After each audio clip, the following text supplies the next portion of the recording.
ധർമ്മസ്ഥലയിലെ ശുചീകരണ തൊഴിലാളിയുടെ വെളിപ്പെടുത്തലിന്റെ ഭാഗമായി നടത്തുന്ന തെരച്ചിലിൽ ഇന്നും തുടരുകയാണ്. 7ാം സ്പോട്ടിലാണ് ഇന്ന് മണ്ണ് നീക്കിയുള്ള പരിശോധന ആരംഭിക്കുക. റോഡിനോട് ചേർന്നുള്ള ചില സ്പോട്ടുകളും ഇന്ന് പരിശോധിക്കും. മണ്ണുമാന്തി യന്ത്രം ഉപയോഗിച്ചുള്ള പരിശോധനയ്ക്കും സാധ്യതയുണ്ട്. ഈ ഭാഗത്ത് 7 മൃതദേഹങ്ങൾ കുഴിച്ചിട്ടിരുന്നു എന്നാണ് ശുചീകരണ തൊഴിലാളിയുടെ വെളിപ്പെടുത്തൽ. ഇന്നലെ 6ാം സ്പോട്ടിൽ നിന്ന് അസ്ഥികൾ കണ്ടെത്തിയിരുന്നു. അതിന്റെ കാലപ്പഴക്കം അടക്കം പരിശോധിക്കാനുള്ള നീക്കങ്ങൾ ആരംഭിച്ചു കഴിഞ്ഞു. DGP പ്രണബ് മൊഹന്തി ഇന്നലെ രാത്രി ബെൽത്തങ്ങാടി SIT ഓഫീസിൽ എത്തുകയും ചെയ്തു. അവിടെ നിന്ന് 15 അസ്ഥികളാണ് കണ്ടെത്തിയിട്ടുള്ളത്. പലതും പൊട്ടിയിട്ടുണ്ട്. തലയോട്ടിയുടെ ഭാഗം കണ്ടെത്തിയിട്ടുണ്ടോ എന്ന് വ്യക്തമല്ല. മനുഷ്യന്റേത് എന്ന് വ്യക്തമായിരുന്നു. പിന്നീട് ഇതൊരു പുരുഷന്റെ അസ്ഥിയാണെന്നും പറഞ്ഞിരുന്നു. ഫോറൻസിക് സംഘം അസ്ഥികൾ ശേഖരിച്ച് ബയോസേഫ് ബാഗുകളിലാക്കി പരിശോധനയ്ക്ക് കൊണ്ടുപോയി കഴിഞ്ഞു. പുത്തൂർ റവന്യൂ അസിസ്റ്റന്റ് സ്റ്റെല്ല വർഗീസിന്റെ സാന്നിധ്യത്തിലാണ് മഹസർ തയ്യാറാക്കിയത്. കണ്ടെടുത്തത് 15 അസ്ഥികളുടെ പല ഭാഗങ്ങളും പൊട്ടിയ അവസ്ഥയിലാണ്. ധർമ്മസ്ഥലയിൽ തുടർച്ചയായ 3ാം ദിവസത്തെ പരിശോധനയിലാണ് മനുഷ്യന്റെ അസ്ഥികൂടം കണ്ടെത്തിയത്. സ്പോട്ട് നമ്പർ 6ൽ 2 അടി താഴ്ചയിൽ കുഴിച്ചപ്പോഴാണ് അസ്ഥികൾ കണ്ടെത്തിയത്. അതേസമയം ധർമ്മസ്ഥലയിൽ കനത്ത മഴയാണ് ഇപ്പോഴും. അതോടെ കുഴികളിൽ വെള്ളം കയറി. തുടർന്ന് കുഴിയെടുത്ത ഇടങ്ങളിൽ 4 വശത്തും പോലീസ് ടാർപോളിൻ ഷീറ്റുകൾ സ്ഥാപിച്ചിരിക്കുകയാണ്. തെളിവ് ശേഖരിച്ച സ്ഥലങ്ങൾ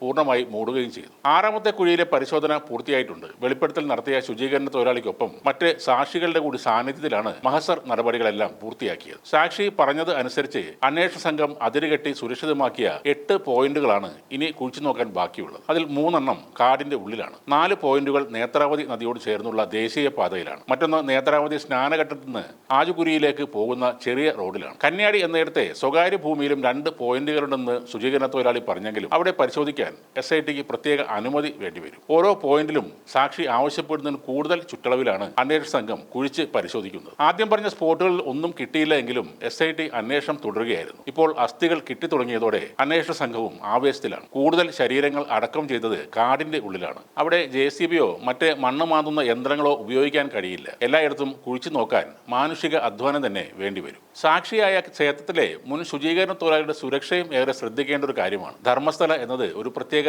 രാജ്യം പോലെയാണ്. ഹെഗ്ഡെ കുടുംബത്തിന്റെ കിങ്കരന്മാരാണ് അവിടെ ഭൂരിഭാഗം ആളുകളും. ന്യൂസ് 18 ഒഴികെ മറ്റുള്ള പ്രധാന മാധ്യമങ്ങൾ അവിടേക്ക് പോകാത്തതും ഈ പേടി കൊണ്ട് തന്നെയാണ്. ഇന്നു മുതൽ കൂടുതൽ മാധ്യമങ്ങൾ അവിടേക്ക് എത്തുമെന്നാണ് അറിയുന്നത്. ധർമ്മസ്ഥലയിലെ ശുചീകരണ തൊഴിലാളിയുടെ ആരോപണവുമായി ബന്ധപ്പെട്ട വാർത്തകളുടെ 8842 ലിങ്കുകൾ നീക്കം ചെയ്യാനാണ് ബാംഗ്ലൂർ കോടതി നേരത്തെ ഉത്തരവിട്ടത്. ധർമ്മസ്ഥല ധർമാധികാരി വീരേന്ദ്ര ഹെഗ്ഡെയുടെ സഹോദരനായ ഹർഷേന്ദ്രകുമാർ ജൂലൈ 18 നൽകിയ ഹർജിയെ തുടർന്നാണ് ഈ നടപടി വന്നത്.